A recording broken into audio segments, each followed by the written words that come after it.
Good morning.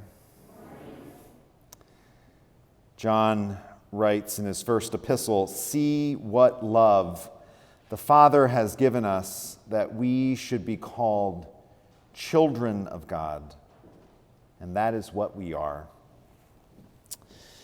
There is a guy named Will Guidara who was a restaurateur, probably still is a restaurateur in Manhattan, and he was running a restaurant called 11 Madison Park, which is one of the best restaurants in New York City. In 2010, there we go, good.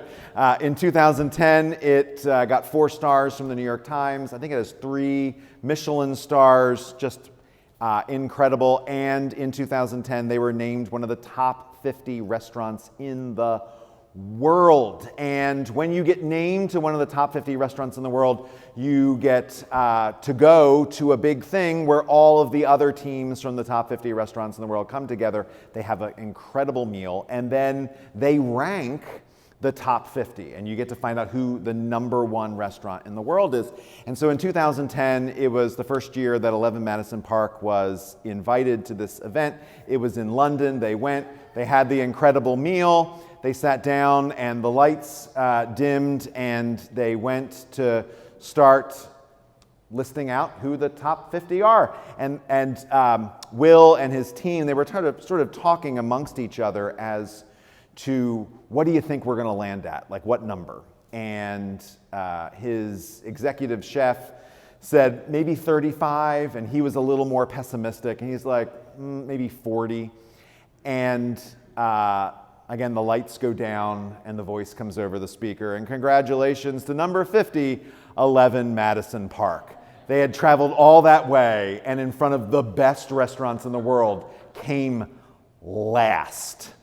And he says that as soon as they named him, their restaurant as last place in this group, so 2 things happened. Immediately, their heads just all went down and looked at their feet. But something they didn't know was going to happen was that there was cameras that then focused in on them and projected them on a screen. And so the entire gathering just saw them around the table like this. It's one thing to be embarrassed in front of your peers. It's another thing to let on that you've been embarrassed in front of their peers. And so they said once the dinner was over and they got out of there as quickly as they could, they got a good stiff bottle of something and sat in their hotel to talk about what had gone wrong. Like, how did we get last? I mean, being the 50th best restaurant in the world, not so bad. But coming in last out of a group of 50, not great. And so they're like, we have great food. It is incredible. It is modern. It is interesting. We have great world-class table service. The restaurant is beautiful. It was just redone. Like, what is it? And as the night went on, they did realize that, of course, every other restaurant in that grouping also had incredible food and incredible table service and an incredible, restaurant decor and all of that. And so they went home sad and disappointed. And sometime later, Will made a personal commitment, but then a commitment to his team that we're going to do better. And what we're going to do to become better is we are going to become the best at hospitality. There is going to be no restaurant that is going to outdo us in hospitality. And so he empowered his staff to listen for opportunities to offer outrageous hospitality. And so he wrote a book, but if you don't want to read the book, he's done a TED Talk, and he's been on 1 million podcasts and interviewed all over the place. And every time you hear him speak, he's always going to tell this story. He says that there were 2 couples that came into the restaurant for dinner. They had obviously traveled into New York City for to go around and experience the best restaurants of New York City, and there they were at 11 Madison Park.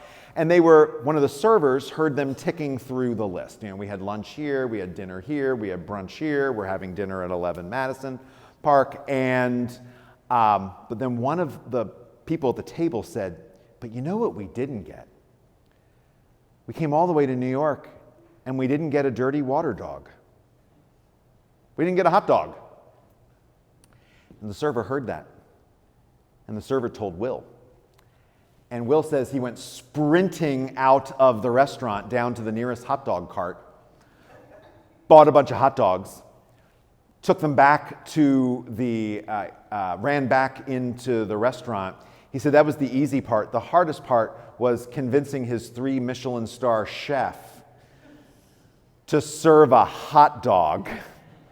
But he said he won the argument, and the chef, cut this hot dog up expertly, did a swoosh of ketchup and a swoosh of mustard, and a perfectly round dollop of homemade relish. And Will went out and presented this plate of hot dogs to this table. And he said the table went nuts. He said if he had brought a $1,000 bottle of champagne, they would not have gone any more nuts as they did over this plate of hot dogs, because it wasn't really about the hot dog. It was about this restaurant heard them and saw them, and they weren't just one of 100 or 200 customers that night, but they saw them as individuals. And they were going to go home from New York with their hot dog experience. Another great story is there was a couple that came in, and it was their wedding day, and they had been married at City Hall earlier that day. They were meant to have a big wedding with lots of family there, and then a big reception afterwards, but there was a falling out between the families before their wedding, and so all the stuff around the wedding was canceled. And so they went to City Hall and got married, and then went to have a great meal, the two of them, at 11 Madison Park.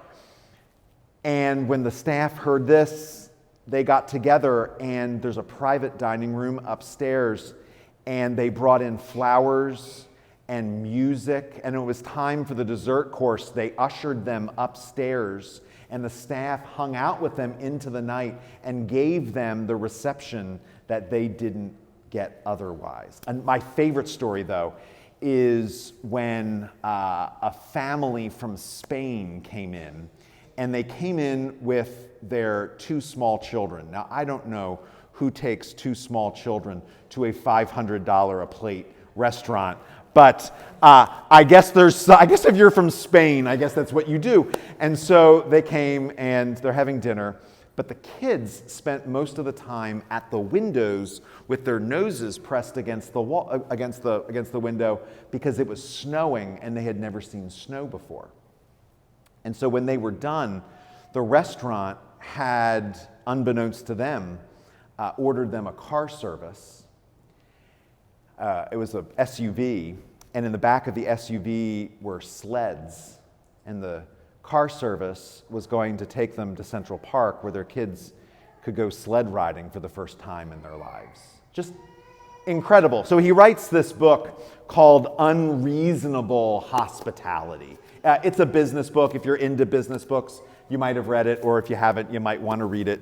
Again, if you don't want to buy it, you can listen to him on his TED Talk or a podcast or something like that. It caught my eye because, well, number one, it sounds like the kind of place I want St. Mark's to be. I want St. Mark's to be a kind of place of unreasonable hospitality, the kind of place that is going to go above and beyond for people who come in our doors, and above and beyond for people who need something from us, even if they've never come before our doors before. Like, we might, make them a hand-knitted blanket and bless it for them and offer it to them. I want this to be that kind of place. I want this to be the kind of place where we're going to spend hours in the kitchen making cinnamon buns for anyone and everyone who wants one on Thanksgiving weekend. I want this to be a place of unreasonable hospitality.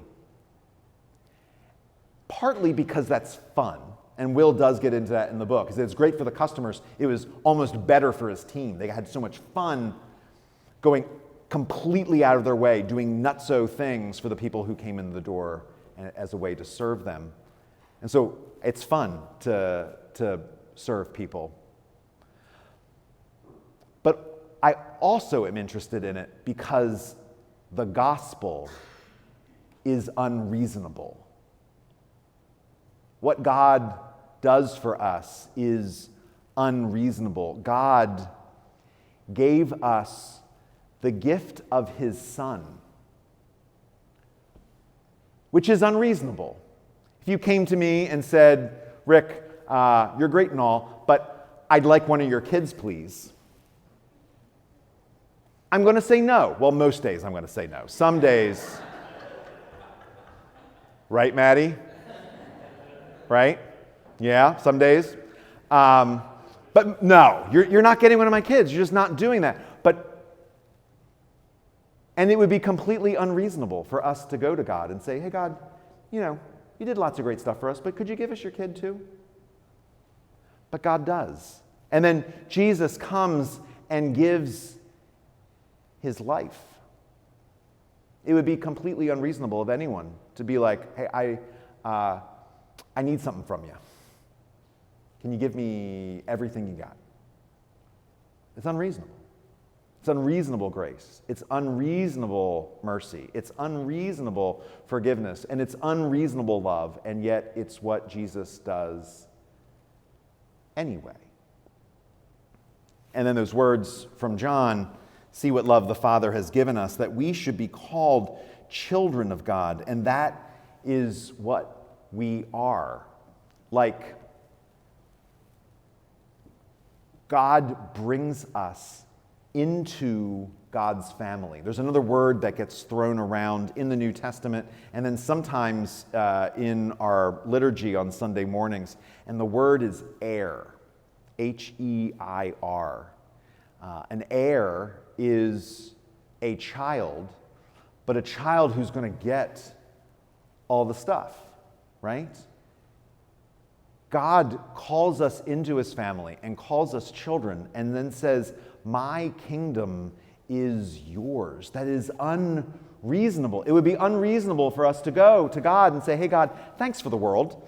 The Grand Canyon's pretty great. The ocean's amazing. Thank you for life. But could we also have your kingdom? Oh, did we deserve it? Oh, absolutely not. No. In fact, all of human recorded history, we've been making total mess of the place that you've already given us. But we would also like your kingdom. And yet God gives us that as well.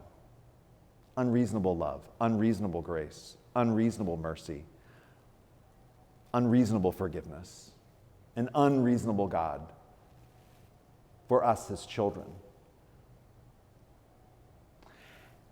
But it doesn't stop there. I mean, we could just focus just on the unreasonable things that God has done for us. But then Jesus comes and teaches us to follow in our Father's footsteps and be just as unreasonable with our own faith, to love our neighbor as ourselves, which sounds good if you knit it on to a pillow or something like that. But loving your neighbor is hard, especially if you've ever taken a look at your neighbor. And by the way, then Jesus says, who is your neighbor? Oh, by the way, it's everyone. And then, just in case we missed it, Jesus will then say, love your enemies. Pray for those who persecute you. Forgive, not 7 times, although 7 times would be pretty good, right? Not bad.